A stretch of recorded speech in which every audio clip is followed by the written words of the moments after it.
This morning, I'm going to be teaching out of a book called Five Keys. You do have a copy of this? Everyone got a copy of it? And so this is a book, a study about how to study. And I wish, I wrote this because I wish I had a book like this when I was a young disciple.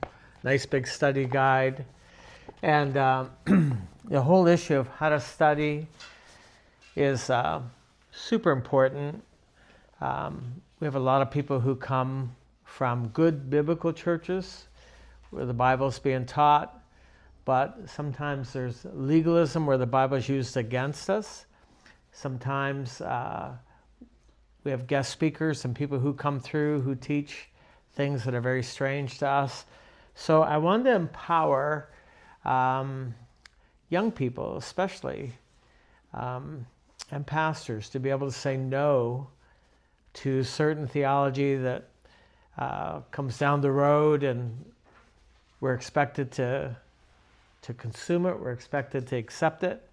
But there's a lot of stuff, almost every month it seems like to me, that there would be something new that will come out that we're expected to embrace. And I want to give you the power to be able to say, yes, I'll take this, or I'll throw this over the fence. I won't accept it. I won't take it for now.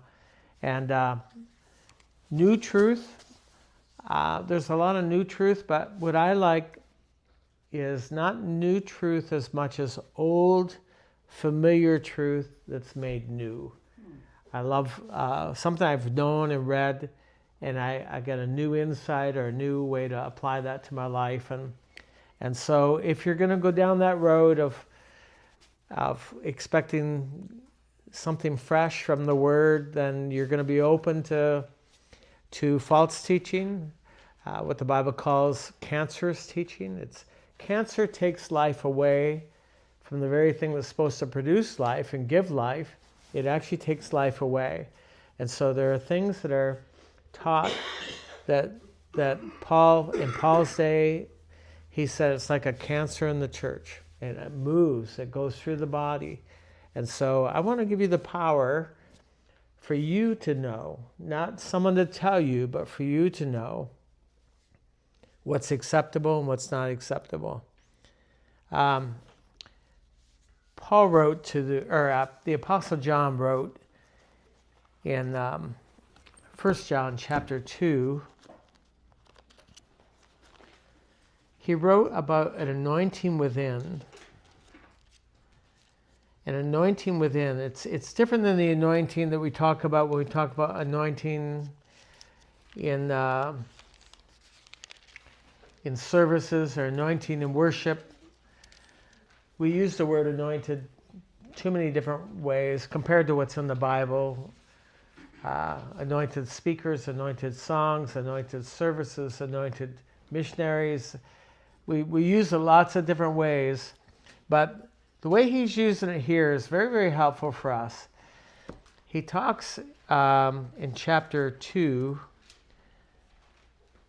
so 1 John, the Epistle of John, chapter 2, verse 20. Well, starting in verse 19. They went out from us, but they're not of us. If they had been of us, they would have continued with us. But they went out that they might be made manifest that none of them were of us. So he's talking about people who were in the church, people who were considered Christians, and they left the church. And that's going to happen to you. Sometime someone's going to come to you and say, you need to leave with us and go. We're going somewhere else, or we're not going to go to church. That's a very trendy thing these days. So he's talking about a Christian problem, a church problem. Verse 20, but you have an anointing from the Holy One, and you know all things. And I've written to you not because you do not know the truth, but because you know it. And there's no lie, of the truth. Look at verse 27. But the anointing which you have received from him abides in you, and you do not need that anyone teach you, but the same anointing teaches you concerning all things, and is true, and is not a lie. And just as it has taught you, you will abide in him. So the anointing teaches us that we need to go to Jesus for everything. We need to abide in him, abide in his word, abide in his teaching. So this is an unusual verse. Says you know all things. Wave at me if you think you know all things. You don't need anyone to teach you. Now, the man who's writing this is a Bible teacher. He's writing the Bible. So he's teaching them about the anointing within. So to say we don't need a teacher. When I was in the Ukraine, we were part of a Bible school that moved from church to church. It had been an underground Bible school, but when it come out, before it built its own building, so students could come there, it would move from church to church. I went with it. And there are people who said, no, thank you, we don't need the Bible school, because the Bible says you don't need any man to teach you. And we knew that's not what it was saying. It doesn't say we don't need Bible teachers. I mean, Bible teachers are a gift. There's 5 ministry gifts, and one of them is a Bible teacher. So what he's saying here is a little different. He's saying you should know yourself. You should know within your own heart. You don't need anyone to help you to know. Your heart will tell you what's true and what's a lie. And we need to grow in our confidence in that anointing within. The anointing, Jesus' last name was not Christ. He's Jesus, the anointed one. That's his name. He is the anointing. So when Jesus comes in your heart, he smears your heart with himself. And somehow inside of you, Jesus will witness that what you're hearing is true or false. And he does this for the youngest Christian, for a baby Christian, before their theology is formed and they really understand what's true and false. Their heart will already tell them this is wrong or this is right. It's one of God's great graces that he's given to protect us from false teaching. So sometimes your head will be confused and you'll need to go with your heart. I had this happen to me. I went to a conference as a young Christian up in Canada. And in this conference, I saw many strange things. I saw people who I thought were prophesying false things. One guy would hold this woman's hand. I mean, he was going down the line. I would get right up to hear what he was saying and watch how he is ministering. I remember he held this one woman's hands. And he says, God's going to bring a man into your life. The husband is on the way. And then he felt her wedding ring. I saw this. Oh, no. He felt her wedding ring and he just kind of dropped her hands and moved on to the next person. Well, I saw that.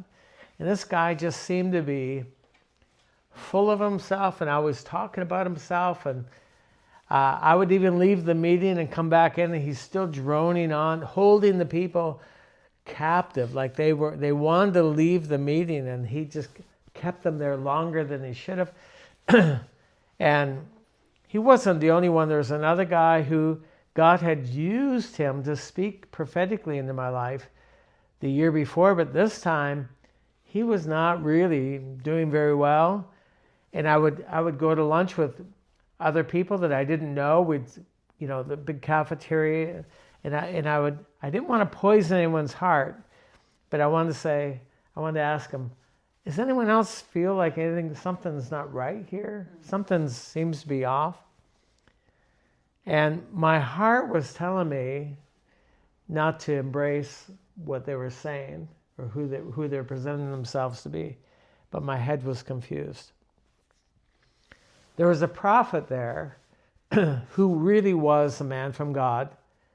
And I knew that he saw what I saw.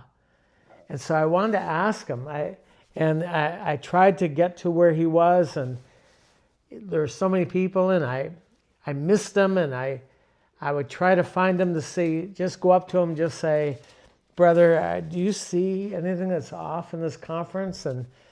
And so by the time I got to him, I must have been red, perspiring. My eyes must have been big. So I went up to him and I said, do you see anything that's wrong in this conference? I must have looked crazy. I admit that. And he was a wise man. Rather than him saying, yes, there's some bad people here, he was the only one that was really, seemed to be really legitimate. But rather than him saying that, he says, you need to take your concerns to the man who's in charge of this meeting. They called him the convener. You need to talk to Mr. Brown. And that's the right thing to say. The best way to complain is to complain up. Complain to someone who can do something about it. This guy, he couldn't do anything about it, but I wanted to know, am I right? Am I feeling what I'm feeling? Is it right? He couldn't tell me. I left that meeting, I drove for probably 100 miles to a pastor I knew, who I trusted, and I sat down, I told him the whole story, everything that happened, much more than what I'm telling you. And he listened very kindly, but he really couldn't help me either because he wasn't there. So he encouraged me the best way he could. But on the way home, and I'm talking to Jesus about it, I began to understand this verse where I felt like he was saying, I've given you an anointing within. You don't need any man to help you with this. You know at a heart level. I know there's people who are deceived and people who are Christians they don't have this anointing. They're way off. I know but I was sincerely abiding in him. I was sincerely spending a lot of time with Jesus, a lot of time in his word.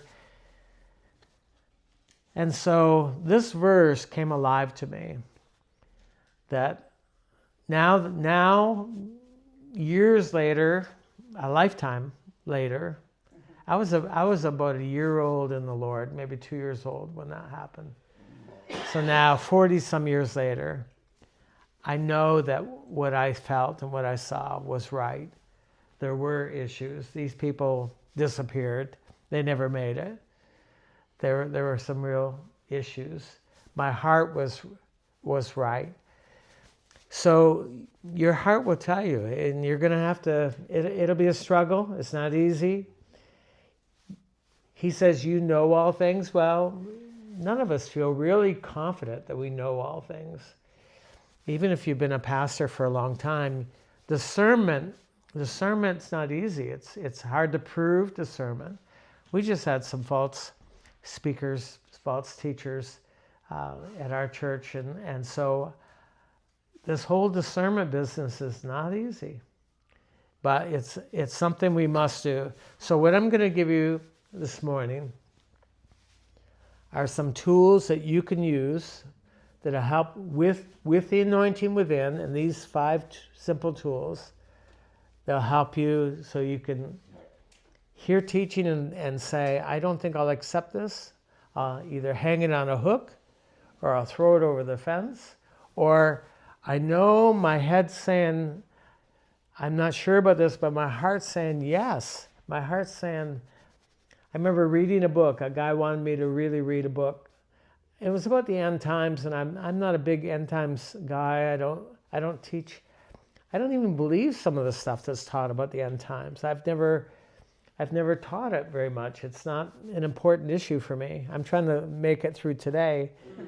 And so, but this guy wanted me to read it, so I read it on the plane, but my heart was saying, yes, finally, yes. This is the book that I've always been looking for. That I would hear things, but it would just make me say, I'm not going to accept that.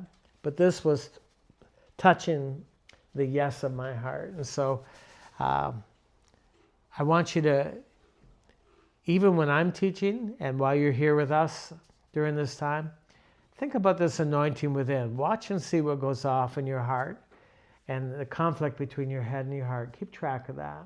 I think that'll be helpful for you. So.